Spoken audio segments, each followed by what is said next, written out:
kawan-kawan, nama saya Winko. Saya berumur 12 dan belajar di Kenan Tahun 6 Merah. Saya belajar di SJKC Binjong. Kod sekolah saya ialah JBC 6001. Hari ini saya akan memperkenalkan sebuah buku yang bertajuk Kasih Ibu. Buku ini ditulis oleh seorang penulis yaitu Zurahi Abdullah. Buku ini terdiri daripada 8 bab dan 62 muka surat. Buku ini mengandungi banyak gambar yang menarik hati. Oleh sebab itu, pembaca yang kecil suka akan membaca buku ini kerana dapat difahami dengan mudah. Buku ini tentang kehidupan Rohayu dan ibunya. Mereka miskin dan tidak boleh membayar iuran pelajaran. Guru kelas Rohayu, Cikgu Zurahi, menggesa Rohayu membayar iuran pelajaran, tetapi keluarga Rohayu tidak dapat membayarnya kerana kemampuan keluarga itu sangat terhad. Oleh itu, Rohayu berasa sedih dan dia tidak pergi ke sekolah selama 2 hari. Ibu Rohayu menasihati anaknya pergi ke sekolah supaya dia boleh menjadi orang yang pandai. Rohayu dan ibu berbincang untuk bekerja sama menjual kue pada hujung minggu. Pada suatu hari, Rohayu melihat seorang nenek yang tiada makanan. Lalu dia memberi makanan petangnya kepada nenek itu. Semasa berada di sekolah, Rohayu dipanggil oleh Cikgu Zaleha untuk pergi ke bilik guru. Cikgu Zaleha bertanya kepada Rohayu mengapa tidak pergi ke sekolah.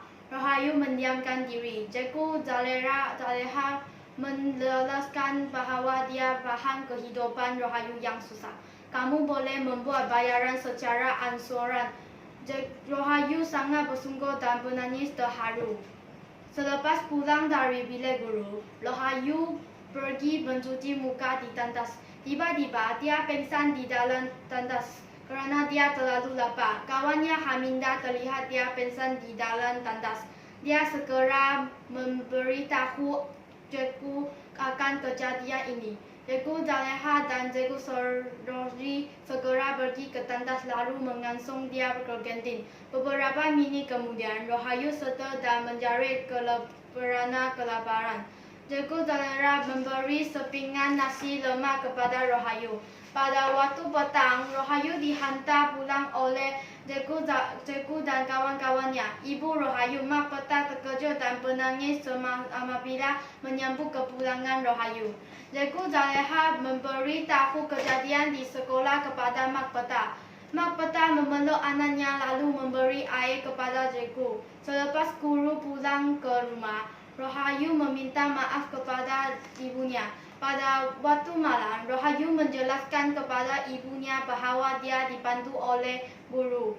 Pada hari Minggu, Rohayu membantu ibunya menjual kue. Ramai orang memberi kue mereka. Suasana di warung sangat buruk.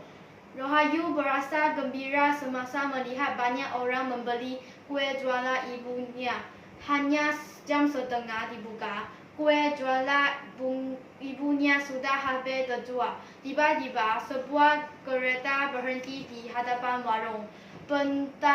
Pembantu kereta itu ialah Cikgu Zaleha. Cikgu memanggil nama Rohayu dan turun dari keretanya.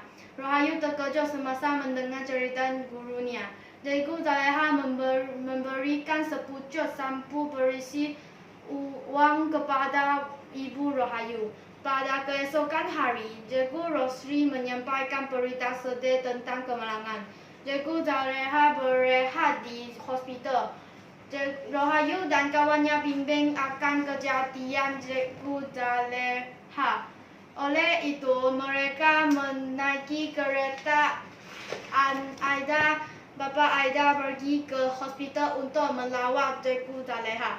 Selepas puas membuat dengan cikgu, mereka pulang ke rumah dan berdoa guru supaya beliau cepat sembuh. Selepas beberapa hari, ibu Rohayu sakit dan dimasukkan ke dalam hospital. Rohayu menjaga ibunya selama 2 hari. Iuran hospital dibayar oleh gurunya.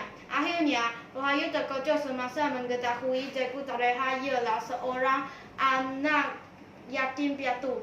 Sebenarnya Jeju Zaleha ialah seorang anak yatim piatu, tetapi beliau juga boleh menjadi seorang guru yang berjaya. Oleh itu, Rahayu berjanji akan belajar bersungguh-sungguh untuk mencapai cita-citanya. Membaca ialah amalan yang baik kerana dapat memperoleh banyak ilmu pengetahuan.